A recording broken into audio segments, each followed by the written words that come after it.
Arnold Schwarzenegger एक ऐसा इंसान जिसने जिस भी फील्ड में कदम रखा उसमें टॉप तक पहुंचा। Body building, modelling, business, acting, politics, military, हर फील्ड में। और वो ऐसे बैकग्राउंड से बिलोंग करते हैं कि हम सोच भी नहीं सकते। तो अपनी लाइफ के उतार चढ़ाव के ज्ञान को निचोड़कर उन्होंने एक इवेंट में 50 मिनट की ऐसी स्पीच दी थी जिस पे 100 मिलियन से भी ज़्यादा व्यूज़ हैं और जिसे आप मानोगे नहीं, लाखों लोग डेली लूप में सुनते हैं। मैं खुद इसे 8 से 10 बार सुन चुका हूँ। स्वागत है आपका बुक थिंकर्स पर। और इसी स्पीच में उन्होंने अपने 6 फेमस सक्सेस रूल भी बताएं। तो क्या आप तैयार हैं इस मास्टरपीस के लिए? इस स्टेज पर मैं पहले अपने 3 रूल्स की बात करूंगा और फिर आगे बाकी की लास्ट 3 रूल्स के बारे में। सक्सेस का पहला रूल, आपके पास एक गोल, एक विज़न होना चाहिए। अगर तुम्हारे पास एक गोल नहीं है, एक विज़न नहीं है, तो तुम्हें पता नहीं चलेगा कि तुम्हें कहाँ जाना है और फिर तुम भटकते रहोगे और कभी वहाँ नहीं पहुँच पाओगे जहाँ तुम्हें जाना है। मैं बहुत फॉर्चुनेट था कि मेरा जन्म 1947 में ऑस्ट्रेलिया में हुआ था। बड़े होते समय मुझे वहाँ का वातावरण पसंद नहीं था। मैं कैसे भी करके वहाँ से निकलना चाहता था क्योंकि मैं अपने आप को एक फार्मर, फैक्ट्री के एक मजदूर या किसी ऐसे मामूली काम में नहीं देख पाता था। मेरे पेरेंट्स चाहते थे कि मैं वहीं रहूं, शादी करूं, बच्चे पालूं और उनके जैसी सिंपल लाइफ जीऊं, पर ये उनके सपने थे, मेरे नहीं। ऐसे इन्वायरमेंट में रहते हुए भी मेरा गोल, मेरा विज़न पता नहीं कैसे बट पूरी तरह से अलग था। मुझे लगता था कि मैं कुछ यूनिक, कुछ बड़ा करने के लिए बना हूँ। मुझे याद है जब मैं 16 साल का था, वहाँ उन्होंने एक डॉक्यूमेंट्री दिखाई अमेरिका के बारे में। उसमें दिखाए गए थे लंबे लंबे स्काई स्क्रैपर्स, ऊंची बिल्डिंग्स, बड़े बड़े ब्रिजेस, 6 लेन हाईवेज और ये सब देखकर मेरे दिमाग में एक ही बात थी, यही वो जगह है जहाँ मुझे जाना है, जहाँ मुझे रहना है। मेरे को अब वहाँ रहना ही नहीं था, मैं अमेरिका जाना चाहता था। पर सवाल ये था कि अमेरिका कैसे जाऊँ। उस ज़माने में वो ट्रिप बहुत महंगी थी, आज के जैसा बिल्कुल भी नहीं था। तो एक दिन स्कूल के बाद मैं एक स्टोर के पास से गुजरा जो अमेरिकन चीज़ें बेचता था। तो मैंने एक मैगज़ीन देखी जिसके कवर पे था रेक पार्क। वो 3 टाइम मिस्टर यूनिवर्स था और मैंने उसे मूवी में भी देखा था। उस मैगज़ीन के कवर पे लिखा था कैसे रेक पार्क मिस्टर यूनिवर्स बना एक सुपरस्टार। मैंने उस मैगज़ीन को ख़रीदा और घर आ गया और फिर उसे बार बार पढ़ा। उसमें सब कुछ था, रेक पार्क का ट्रेनिंग प्लान, कैसे इंग्लैंड में एक फैक्ट्री टाउन में वो रोज़ 3-4 घंटे वर्कआउट करता था, mister Europe, mister great Britain और फिर मिस्टर यूनिवर्स जीता और आखिर में कैसे उसे हरकुलिस की मूवी मिली। मैंने पढ़ के सोचा, वाह, ये तो मेरी लाइफ का ब्लूप्रिंट है। मुझे भी रेक पार्क की तरह बॉडी बिल्डिंग चैम्पियन बनना है, मूवीज़ में आना है, करोड़पति बनना है और फेमस होना है। क्या तुम जानते हो कि कितना एक्साइटिंग फील हुआ था मुझे जब मुझे पता था कि मैं कहाँ जा रहा हूँ। सोचो, ज़्यादातर लोगों को पता ही नहीं होता कि वो कहाँ जा रहे हैं, पर मुझे पता था कि मैं बनूंगा एक बॉडी बिल्डिंग चैम्पियन, बिल्कुल उस सुपरस्टार की तरह। मैं बहुत रिलैक्स फील कर रहा था क्योंकि जब तुम्हारे पास एक गोल, एक विज़न होता है तो सब कुछ आसान हो जाता है। एक सर्वे के मुताबिक अमेरिका के 74 लोगों को अपनी नौकरी पसंद ही नहीं है क्योंकि वो जॉब इसलिए नहीं कर रहे हैं कि वो उनकी ड्रीम जॉब है या फिर उस जॉब तक वो अपने पैशन को फॉलो करते हुए आए हैं। नहीं, बल्कि वो बिना किसी गोल के, बिना किसी डायरेक्शन के घूम रहे थे। उन्हें यहाँ वहाँ कहीं पर बहुत सारी जॉब ओपनिंग्स दिखाई दी तो उन्हें लगा कि चलो अप्लाई कर देते हैं। तो उन्होंने अप्लाई कर दिया। कुछ एक में वो सिलेक्ट हो गए तो बस काम करना शुरू कर दिया क्योंकि सीधी सी बात है, बिल्स पे करने के लिए काम तो करना पड़ता है। तो बस उन्होंने काम करना शुरू कर दिया। लेकिन जब काम करना शुरू किया तो उन्हें काम करते करते समझ में आया कि ये तो एक बहुत ही बोरिंग सा रूटीन बन गया है, काम करने में मज़ा ही नहीं आ रहा। अब क्या करें, सोच के देखो, सिर्फ 26% लोग अपने काम को पसंद करते हैं और पूरे पैशन के साथ कर रहे हैं, सिर्फ 26% लोग। इसलिए मुझे खुशी थी बिकॉज मुझे पता तो था कि मुझे करना क्या है। जब मैं घंटों हैवी वर्कआउट करता था तो लोग मुझे देखते थे और कहते थे, अब तो 5-5, 6-6 घंटे वर्कआउट करते हो मगर आपके चेहरे पर हमेशा एक स्माइल दिखाई देती है। जबकि दूसरे लोग जो आपके जितनी ही मेहनत करते हैं उनके चेहरे पर हमेशा 12 बजे रहते हैं। तो मैं कहता था, सिंपल, मुझे बस अपना एक टारगेट दिखाई देता है और मैं उस टारगेट के लिए सब कुछ करता हूँ। मेरे सामने मिस्टर यूनिवर्स का गोल था। मेरा हर रेपिटेशन, मेरा हर सेट, मेरा हर एक्सरसाइज मुझे उस गोल की तरफ एक कदम और पास ले जा रहा था। मैं एक्साइटमेंट के कारण रात को सो नहीं पाता था। मैं सोचता रहता था कि कब फिर से जिम जाकर वो 500 पाउंड का स्क्वाट कर पाऊंगा। मैं एक्साइटेड रहता था हर दिन जाकर वो 500 पाउंड के बेंच प्रेस करने के लिए। मैं चार्ज रहता था कि कितनी जल्दी सुबह हो और मैं फिर से सिटअप पे 2000 रेपिटेशन फिर से कर पाऊँ। 20 साल की उम्र में पहली बार लंदन गया और मिस्टर यूनिवर्स कॉन्टेस्ट जीता, वो भी youngest contents of the mister universe. और इतना सब कुछ मैं कर पाया क्योंकि मेरा एक गोल था, मेरा एक विजन था। तो लाइफ में एक पर्पस होना बहुत जरूरी है, और चाहे आप कोई सा भी फील्ड में हो, ये फार्मूला हर जगह काम करता है। मेरे साथ एक्टिंग में भी ऐसा ही था। जैसे Conan the Barbarian movie shoot करते वक्त एक स्कॉट हाथ में पकड़ के बिना कपड़ों के चट्टान पर स्क्रॉल कर रहा था। मेरे घुटने और कोहनियाँ छिल गए थे, खून भी निकल रहा था। 10 टेक्स के बाद डायरेक्टर ने मुझसे कहा, एल्नार्डो मुझे माफ़ करना पर एक और क्लोजअप चाहिए, तो तुम क्या कर सकते हो? मैंने जवाब दिया, मुझे कोई दर्द नहीं हो रहा, क्योंकि मैं दिमाग में वो सीन विजुलाइज कर रहा था कि जब ये सही से हो जाएगा तो कैसा लगेगा। इसलिए चाहे 50 टेक्स लगे या 100 टेक्स लगे, मुझे फ़र्क नहीं पड़ता। मैं वो परफेक्ट सीन का विज़न देख रहा था। जब तक सही नहीं मिलता मैं करता रहूँगा। इसी तरह पॉलिटिक्स में भी मेरा विज़न बिल्कुल क्लियर था। मैं कैलिफोर्निया का लीडर बनूंगा, और यही था जो मैं ज़्यादा से ज़्यादा कर सकता था। क्योंकि मैं अमेरिका में पैदा नहीं हुआ था तो प्रेसिडेंट नहीं बन सकता था। तो कैलिफोर्निया जो दुनिया के 5th लार्जेस्ट इकोनॉमी है, उसका गवर्नर बनना मेरे लिए बहुत बड़ा अचीवमेंट था। यहाँ तक कि लोग कहते थे कि ये तुमसे नहीं होगा, तुम छोटी पोजीशन के लिए ट्राई क्यों नहीं करते। पर मैंने सीधे गवर्नर बनने के लिए रेस ज्वाइन की और 2 महीने बाद जीत भी गया, क्योंकि मुझे पता था कि एग्जैक्टली क्या क्या चेंजेस लाने हैं कैलिफोर्निया में। एक चीज़ मैं आपको बता दूं कि अपने गोल को विजुलाइज करने से और उसके पीछे फोकस्ड तरीके से काम करने में एक अलग ही तरह का मज़ा आने लगता है। फिर वो दौड़ भाग थकान नहीं मज़ा देती है, आप थक नहीं सकते। तो ये था रूल नंबर 1, चाहे आप जो कुछ भी करो, आपके पास एक विज़न, एक पर्पस होना ही चाहिए।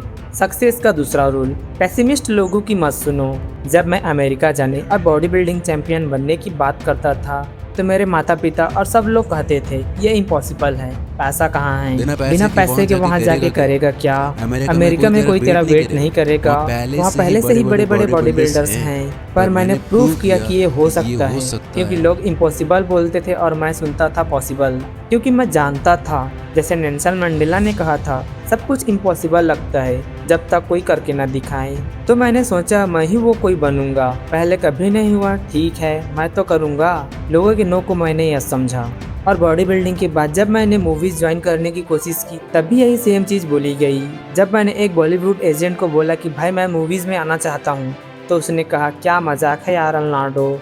उसके बाद एक स्टूडियो एग्जीक्यूटिव को जब मैंने बोला कि मैं लीडिंग रोल करूँगा फिल्म में, तो वो हंसने लगा और बोला यह इम्पॉसिबल है, तेरी ये जो लुक है ये चलेगी ही नहीं इसमें, body builders don't work in Hollywood. ये सब 20 साल पहले ही खत्म हो चुका है। अगर तू वेट भी कम कर लेगा फिर भी एक्सेंट का क्या करेगा, जर्मन एक्सेंट से लोग डर जाएंगे। हॉलीवुड में आज तक कोई फॉरेन एक्सेंट वाला लीडिंग रोल कर ही नहीं पाया। और तेरा नाम जॉर्ज नेगर, ये क्या है, कौन प्रोनाउंस करेगा इसे, तो भूल जा यार ये सब। सो इमेजिन हर एजेंट, हर स्टूडियो वाला, हर मैनेजर यही बोल रहा था, इसी तरह की बातें। पर do you know I didn't give a shit. मुझे अपने आप पर पूरा बिलीव था कि मैं लीडिंग रोल करूंगा। मैंने बॉडी बिल्डिंग की जर्नी से सीखा था कि ये सब कुछ मेहनत का ही खेल है। मैंने खुद से कहा कि बॉडी बिल्डिंग में मैं हर रोज़ 5 से 6 घंटे वर्कआउट करता था। अब एक्टिंग के लिए भी यही सेम डेडिकेशन दिखाऊंगा। मैंने इंग्लिश पढ़ने के लिए कॉलेज भी ज्वाइन किया, वॉइस एक्सेंट के लिए एक्टिंग क्लासेस ज्वाइन की, मेहनत और बस मेहनत। फिर मूवीज़ मिलना शुरू हुई और 5 साल के अंदर मैं हॉलीवुड का सबसे बड़ा स्टार बन गया, हाईएस्ट पेड बॉलीवुड स्टार। क्योंकि मैंने उन लूजर्स की नहीं सुनी जिन्होंने कहा था कि इट्स नॉट पॉसिबल। पॉलिटिक्स में भी सब बोल रहे थे कि ये नहीं हो सकता, फिर भी मैं कैलिफोर्निया का गवर्नर बना। ये रियलिटी है दोस्त कि अगर आप पेसिमिस्ट लोगों की बातों में आ गए तो आपको कुछ नहीं होगा। अगर मैं बॉडी बिल्डिंग से लेकर शो बिजनेस और पॉलिटिक्स तक सबकी नेगेटिविटी सुनता तो आज मैं यहाँ तुमसे बात नहीं कर रहा होता, शायद ऑस्ट्रिया में ही धक्के खा रहा होता। रूल नंबर 3, मुझे इतना गुस्सा आता है जब लोग मुझसे कहते हैं कि उनके पास जिम जाकर 45 मिनट का भी वर्कआउट करने का टाइम नहीं है, या फिर कोई और काम 1 घंटे करने का जिससे वो फिजिकली और मेंटली इम्प्रूव हो सके। इमेजिन करो आज से आप रोज़ 1 घंटे हिस्ट्री का सब्जेक्ट पढ़ना शुरू करते हो। अब सोचो 1 साल में 365 दिनों के 365 घंटों में आप इतना कुछ सीख जाओगी। या फिर कोई और सब्जेक्ट, कोई और टॉपिक जिसके बारे में आप पैशनेट हो। उसे कंसिस्टेंटली बिना बहाना बनाए 1 साल तक पढ़ो या करो, तो उसमें आप कितना ज़्यादा अच्छे हो जाओगे।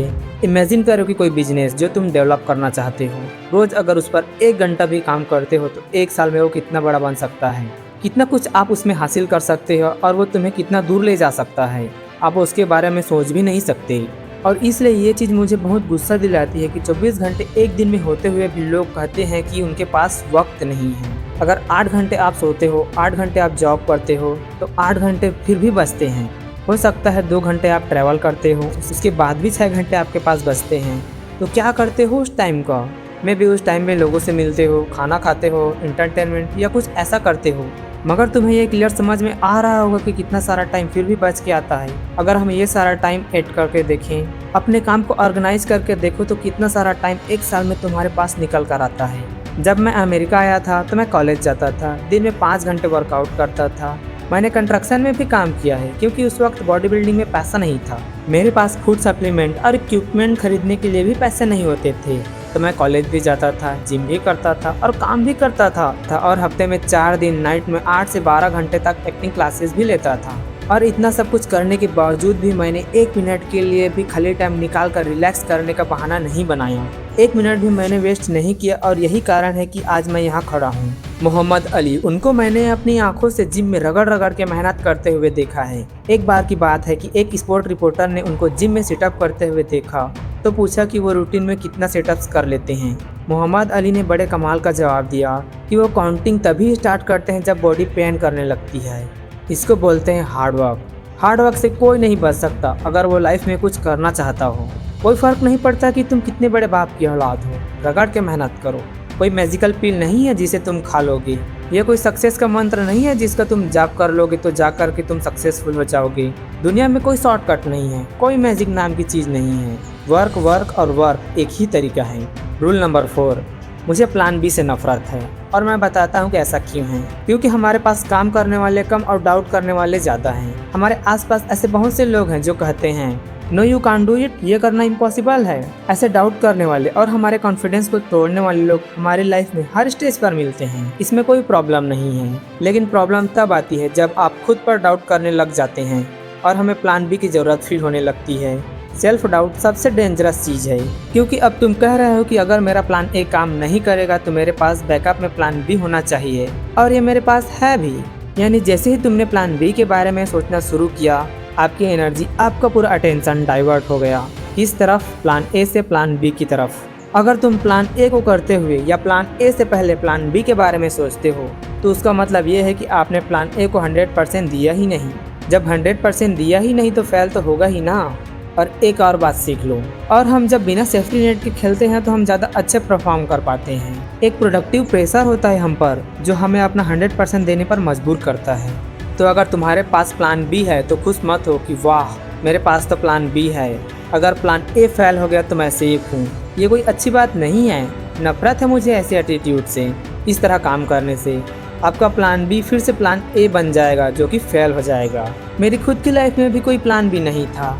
मैंने अपनी कमिटमेंट दी थी, full time body building champion बनना है मतलब बनना है। मैंने फुल टाइम कमिटमेंट की थी खुद से कि मैं अमेरिका में सरवाइव करके दिखाऊंगा। मैंने फुल टाइम कमिटमेंट की थी कि शो बिजनेस यानी फिल्म में आऊँगा, और वो भी लीडिंग रोल में। मैं हार्ड वर्क करूँगा और तब तक करता रहूँगा जब तक मैं गोल को अचीव कर नहीं लेता। सेम रूल्स मैंने पॉलिटिक्स करियर में भी फॉलो किया। तो कुल मिलाकर मेरी बात मानो तो प्लान बी मत रखो, क्योंकि ऐसा करने से आप खुद का ही नुकसान कर रहे हो और अपनी ही सक्सेस के चांसेस को कम कर रहे हो। लोग प्लान बी क्यों रखते हैं पता है? क्योंकि उन्हें डर लगता है कि मेरा प्लान ए फेल हो गया तो क्या होगा। इसलिए रूल नंबर 5, हारने से मत डरो, क्योंकि फेल होना कोई बुरी बात नहीं है। बड़े से बड़ा आदमी जिसके बारे में आपने सुना है, वो कई बार फेल होने के बाद वहाँ पहुँचा है जहाँ वो आज है। तुम्हें फेल होना ही पड़ेगा अगर सक्सेस की सीढ़ियाँ चढ़नी है तो। ऐसा कोई सक्सेसफुल इंसान नहीं होगा जो फेल नहीं हुआ। जो हार नहीं सकता वो कभी जीत भी नहीं सकता। बास्केटबॉल प्लेयर माइकल जॉर्डन से एक इंटरव्यू में एक बार पूछा गया कि आज आप वर्ल्ड के ग्रेटेस्ट बास्केटबॉल प्लेयर हो। माइकल जॉर्डन ने कहा, वेल, आप मेरी सक्सेस के बारे में बात कर रहे हो, आपने मेरे फेलियर्स का जिक्र नहीं किया। मगर मुझसे पूछो तो मैंने ग्रेटेस्ट बास्केटबॉल प्लेयर बनने से पहले NBA गेम्स खेलते हुए 9000 शॉट्स मिस किए थे। 9000, कैन यू इमेजिन? तो क्या वो फेलियर थी? नहीं, वो उस टाइम तक भी all time greatest basketball player थे, मगर वो 9000 बार फेल भी हुए। समझ रहे हो, जितने बड़े फेलियर्स होंगे उतनी ही बड़ी सक्सेस होगी। मैं खुद बॉडी बिल्डिंग कंपटीशन में फेल हुआ हूँ, वेट लिफ्टिंग कंपटीशन में फेल हुआ हूँ, पावर लिफ्टिंग कंपटीशन में भी फेल हुआ हूँ। मैंने ऐसी मूवीज भी की थी जो किसी ने देखी तक नहीं, बकवास थी और बकवास रिव्यू मिले। मैं इलेक्शन में भी बहुत बुरी तरह से हारा हूँ। हम सब हारते हैं, इट्स ओके, मगर क्या ओके नहीं है पता है? मैं बताता हूँ। हारने के बाद फिर से खड़ा नहीं होना, ये ओके नहीं है। फिर से फेल होने के डर से एफर्ट्स नहीं लगाना, ये ओके नहीं है। खुद की किस्मत या दूसरों को ब्लेम करना, ये ओके नहीं है। अपने वीक पॉइंट्स पर काम नहीं करना, ये ओके नहीं है। वही गलती फिर से दोहराना, ये ओके नहीं है। सिर्फ ऐसा आदमी ही लूजर्स होता है। विनर्स फेल होते हैं, उठते हैं, फेल होते हैं, फिर से उठते हैं। इस तरह कभी भी उठने में फेल नहीं होते, इसलिए वही असली विनर्स होते हैं। इसलिए कहता हूँ कि हारने से मत डरो, क्योंकि हारने की चिंता करोगे तो वही रह जाओगे लाइफ में। अच्छे डिसीजंस नहीं ले पाओगे, काम में फोकस नहीं कर पाओगे, इस तरह लाइफ में कहीं नहीं पहुँच पाओगे। यानी हारने के डर से आप वो नहीं कर पाओगे जो आप करना चाहते हो। Relax, it's okay to fail. फिर से अपनी जी जान लगा दो, जो भी तुम्हारे पास है सब कुछ लगा दो। आज नहीं तो कल, देर से ही सही, लेकिन सक्सेस को तुमसे कोई अलग नहीं कर सकता।